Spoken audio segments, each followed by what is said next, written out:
Do you live in South Africa and want to get yourself some awesome new gaming products? Well, check out RebelTech. They have extremely low prices and stock all the major brands like ASUS, MSI, Gigabyte, Corsair, and many more. You're also able to get yourself a free copy of Middle-earth: Shadow of War when purchasing any NVIDIA GTX 1080, 1080 Ti graphics cards, or selected laptops or systems. So check out the link in your video description to go visit RebelTech and get yourself a free game. What's up everybody, welcome to We Do Tech. Now usually we don't get a lot of laptops to review here on the channel, but when we do get one it's always fun to try it out and see how it actually performs. So the laptop for review today is the Gigabyte P56XT V7, a laptop with all the needed horsepower but not that distracting gamer look. The P56 is retailing for around 32,000 Rand on RebelTech here in South Africa or $1,900 on Amazon. Firstly, let's go over what this guy has under its hood. The model I have here has an i7-7700HQ, 16 gigs of memory, a 256 gig M.2 SSD, a 2TB mechanical hard drive, a GTX 1070 that powers the full HD 15.6 inch IPS screen, a per key backlight RGB keyboard, it's running Windows 10 Home, and finally you get the DVD writer, which we'll get into a bit later. The P56 features that gamer aesthetic with a mild orange accent, but not too much that really will make you stand out in a meeting. The backpan has a clean black design with only the silver Gigabyte logo, whereas on the sides you get that orange accents. The P56 does attract fingerprints quite easily, so you might want to have something to just wipe it off every now and then. The build quality is very good, with the screen having only a tiny bit of flex. Same goes with the keyboard and palm rest having a little to no flex at all. The P56 is also not really that heavy, only weighing in at 2.6 kilograms or 5.7 pounds, so you shouldn't have any problems carrying it around for a while. As for I/O, on the left side, the P56 features a Gigabit Ethernet port, two USB 3.0 super speed ports, a headphone and microphone jack, and a SD card reader.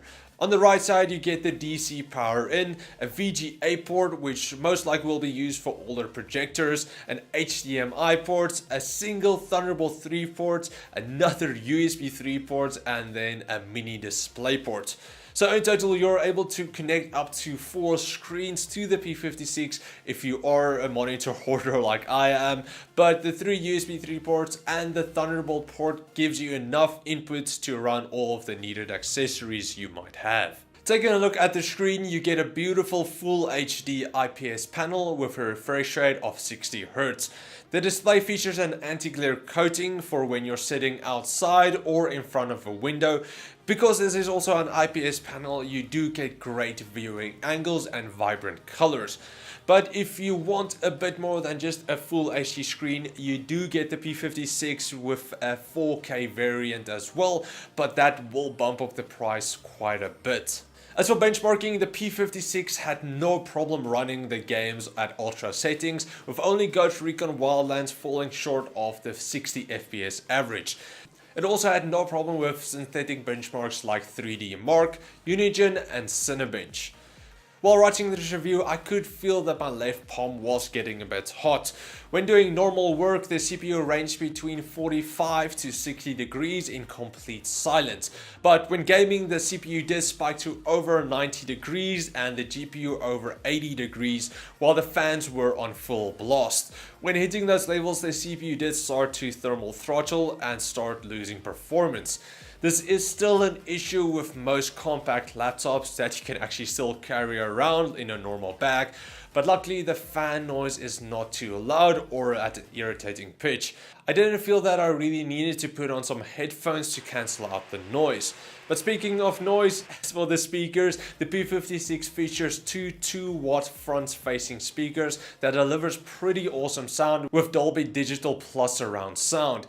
It really does sound like the audio is coming from all around you, and I actually didn't even want to put on headphones because it sounded that awesome. The bass is a tiny bit lacking because there's no sub, but it is plenty loud enough and delivers clear, crisp sound. Take a look at the full size keyboard, which features per key RGB backlighting that you can go customize with Gigabytes Fusion software. You do get a bunch of pre-made effects, and you are also able to create your own custom effects as well. With the Fusion software, you are also able to assign and record your own macros to any one of the keys. Typing on the keyboard was a pleasant experience, with the keys being not too mushy and feeling extremely sturdy. The switches are a bit on the heavy side though, needing a bit more force to press down, which did slow down my typing a bit.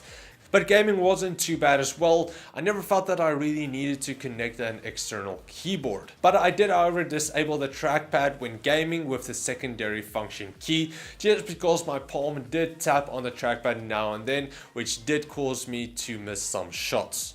Speaking of the trackpad, it is nice and big, which gives you a lot of tracking room. Also, never felt that I needed to connect an external mouse to do some basic work. The trackpad was perfectly fine for that.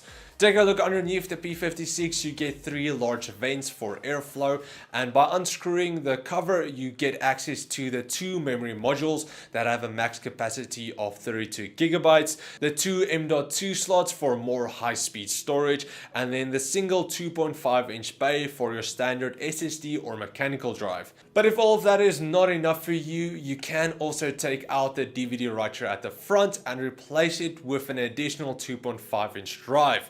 You can do this by using the included optical drive to 2.5-inch adapter. So all in all, you should not have a lack in storage. But now a lot of people will say that the optical drive is a waste of space, and kinda me including, but there are still a lot of people that use optical drives.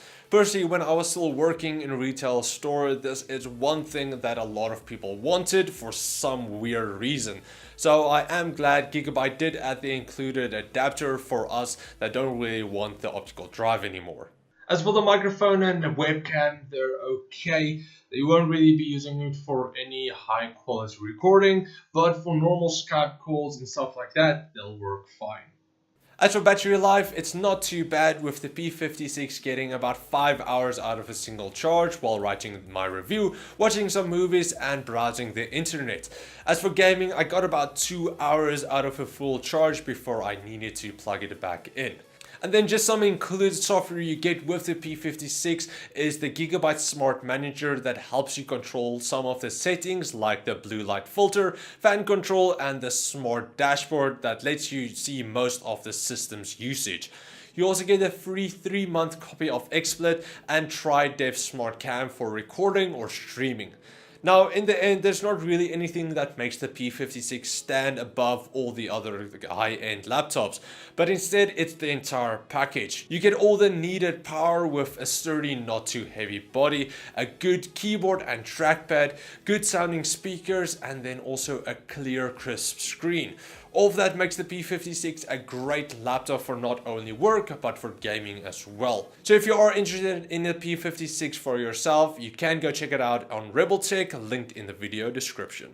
And that's it for my review on Gigabytes P56XT V7. It was nice to try out a laptop again. I would like to do more laptop reviews. It's a lot different than reviewing just a normal system or just like peripherals. So it's fun to mix it up now and then.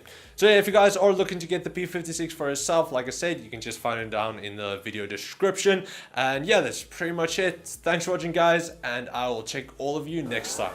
Cheers, guys.